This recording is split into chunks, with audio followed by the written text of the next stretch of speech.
Şamaxı şəhərində qaynatasını öldürməkdə təqsirləndirilən şəxsin barəsində olan cinayət işi üzrə məhkəmə istintaqı başa çatıb.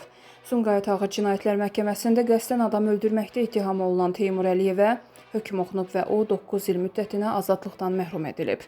İttihama görə hadisə ötən il Şamaxı şəhəri Şah İsmayıl Xətai küçəsi ev 53 ünvanında baş verib. Teymur Əliyev 2019-cu ildə ailə həyatı qurub və birgə nigahdan 3 övladı dünyaya gəlib. Bir müddət Daxili İşlər Nazirliyinin Baş Mühafizə İdarəsinin Şamaxı Regional Şöbəsində polis nəfəri işləyən Teymur Əliyev 2024-cü ildə fəaliyyətində yol verdiyi nöqsanlara görə işdən azad edilib.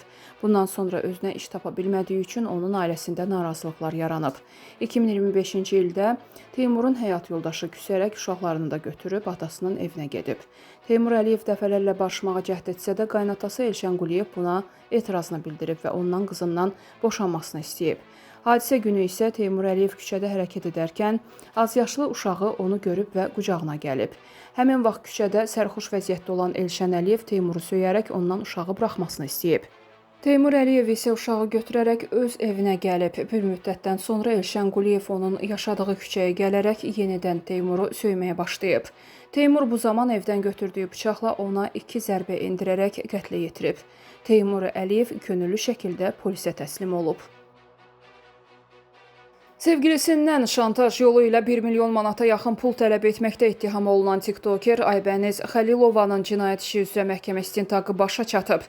Bakı Ağır Cinayətlər Məhkəməsində keçirilən bugünkü iclasda ittiham tərəfi yekun çıxış edib. Prokuror bəyan edib ki, təqsirləndirilən şəxsə verilmiş ittiham məhkəmə istintaqı zamanı təsdiqini tapıb. Bu əsasla Bəniz hədə-qorxu ilə 836 min manat pul tələb etməkdə və xuliqanlıqda təqsirli bilinməli, 11 il müddətinə azadlıqdan məhrum edilməlidir. Hakim Fəxri Məmmədov müdafiə çıxışına hazırlanmaları üçün vəkillərə vaxt verib.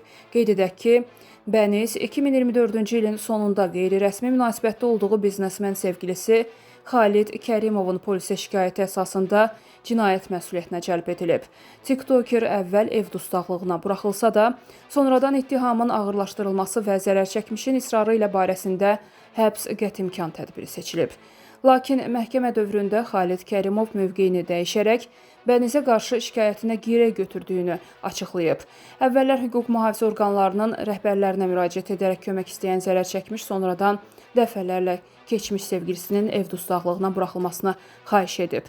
Buna baxmayaraq məhkəmə ittihamın ağırlığını və zərər çəkmişin dəyişik ifadələrini nəzərə alaraq Bənizin həbsdə qalmasına qərar verib.